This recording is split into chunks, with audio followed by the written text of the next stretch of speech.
और तेरे ससुर जी तेरे ही यहाँ खाना पीना खाएंगे। ठीक है माँ।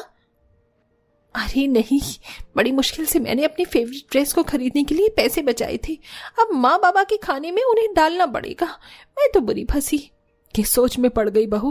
कुछ नहीं माँ, मैं बस सोच रही थी कि आज रात को क्या बनाऊं। मैं जाकर तैयारी करती हूँ। अनन्या ऐसे बोलकर अपने कमरे में आ जाती है, जो कि हेमा के डॉर्म से अलग था। अनन्या और गीता दो हेमा की बहुएं थीं। वो सभी शहर के एक महंगे अपार्टमेंट में रहते थे, जिसमें देवरानी, जेठानी और सास तीनों का ही कमरा अलग अलग था। हेमा आज अपनी बड़ी बहू के यहाँ खाना खाने जाने वाली थी, क्योंकि उसे गीता पसंद नहीं थी। लेकिन अनन्या को तो हेमा का आना भी अच्छा नहीं लग रहा था। मेरी तो अनन्या बहू ही अच्छी है, कम से कम उसे शहरी चीजों की समझ तो है। अनुराग को तो ना जाने उस गांव वाली में ऐसा क्या दिख गया जो वो उसे घर ही ले आया। लेकिन जो भी हो, उस लड़की को कभी मैं पूरी तरह अपनी बहू नहीं मान पाऊंगी। हेमा खुद से ही ऐसे बातें करने लगी तो वहीं दूसरी तरफ ये मेरी बुढ़िया सास भी ना, लगता है कि इनकी बुद्धि भ्रष्ट है। एक तो मेरे पति की सैलरी इतनी कम है, ऊपर से आए दिन दोनों मेरे सास ससुर मुफ्त की रोटी तोड़ने चले आते हैं। इन इतने कम पैसों में मेरी भी ख्वाहिशें पूरी नहीं हो पाती हैं और इनको भी देखना पड़ता है। जो भी हो, आज मैं इनके लिए कुछ खास नहीं बनाऊंगी। जो भी कल का खाना बचा हुआ है वही सबको खाना होगा। अनन्या कभी अपने सास ससुर को खाना खिलाने से खुश नहीं रहती थी। वो मुंह पर तो ऐसे दिखाती जैसे कि उसे कोई परेशानी नहीं है, लेकिन असलियत तो अकेले में ही सामने आती थी। तो ये था शहरी बहू का नेचर। चलिए अब चलते हैं गांव की सुखी देवरानी के पास। अरे नमक तो है ही नहीं। कोई नहीं, मैं अभी अनुराग जी को बता देती हूँ, वो नमक लेते आएंगे। कई दिन हो गए माँ जी को हमारे घर आए हुए। मैं जानती हूँ जेठानी जी अमीर है ना, और वो शहरी भी हैं, इसीलिए माँ जी उन्हें ज्यादा पसंद करती हैं। कोई बात नहीं, आज मैं दाल तड़का बनाऊंगी तो खुद ही थोड़ी दाल माँ जी को भी दे आऊंगी। ये थी गांव की देवरानी की सोच। सिर्फ दाल में गुजारा करके वो खुश थी और उसे बांटने को भी तैयार थी। शाम के वक्त गीता ने दाल बनाई और अपनी सास के पास लेकर गई। नमस्ते माँ बाबा। क्यों आई है? माँ जी ये दाल तड़का लाई थी।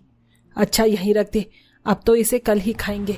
आज तो हमारी अनन्या के घर खाना है हमें।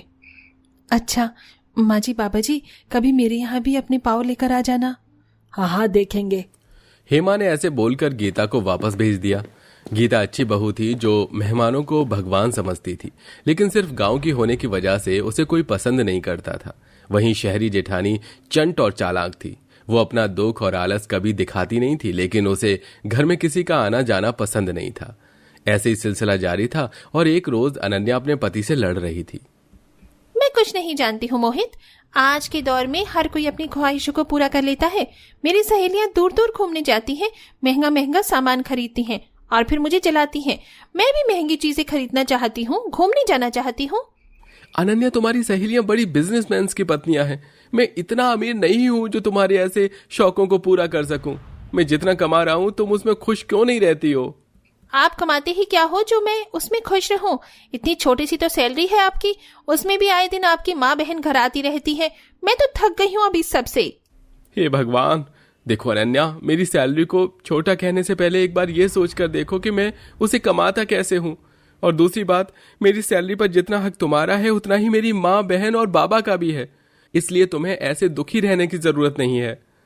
मोहित से अक्सर अनन्या की लड़ाई होती रहती थी, क्योंकि अनन्या अपना असली रूप उसे ही दिखाती थी। मोहित की बातें सुनकर अनन्या को रोना आ गया और वो रोते हुए बोलने लगी। आप मुझ पर चिल्लाए मोहित जी। अरे अगर मैंने आपको अपनी फरमाइशें और शिकायतों के बारे में बताया तो आप मेरे ऊपर चिल्लाएंगे। अरे अरे अरे अनन्या, चुप हो जाओ, मुझे माफ कर दो। मैं तो बस जाइए, आप भी मुझे नहीं समझते हैं। गलत कहते हैं लोग कि पति अपना होता है। पापा, माँ रो रही है। माँ क्यों रो रही है? अनन्या शांत हो जाओ। देखो रीमा खेल कर आ गई, वो तुम्हें रोता हुआ देखेगी तो उसके दिमाग पर जोर पड़ेगा। पढ़ने दीजिए, ये मेरी बेटी है, अपनी माँ का दर्द बांटेगी। आप तो बस मुझे रुला ही सकते हो। अनन्या ऐसे ही बोलकर रोने लगी।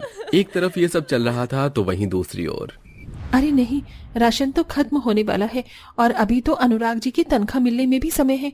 आज सासू माँ और बाबा आ रहे हैं। मुझे ऐसा कुछ जुगाड़ लगाना होगा जिससे सभी का मन भी खुश हो जाए और मेरा राशन भी एक हफ्ते तक चल जाए। गीता हिसाब लगाने लगी कि किस तरह वो कम खर्चे में सभी को खुश कर सकती है।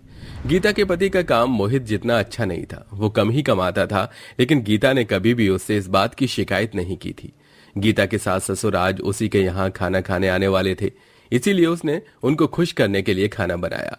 पहले गीता ने सभी के लिए पूरी और सब्जी बनाई और थोड़े से चावल भी, जिससे उसका आटा भी कम खर्च हुआ और चावल भी, और उसने ये सब कम मात्रा में भी बनाया। जब ये बन गया तो उसने दूध से रबड़ीदार खीर बना दी, जिससे कि खाना भी काफी हो गया और गीता का राशन भी ज्यादा खर्च नहीं हुआ।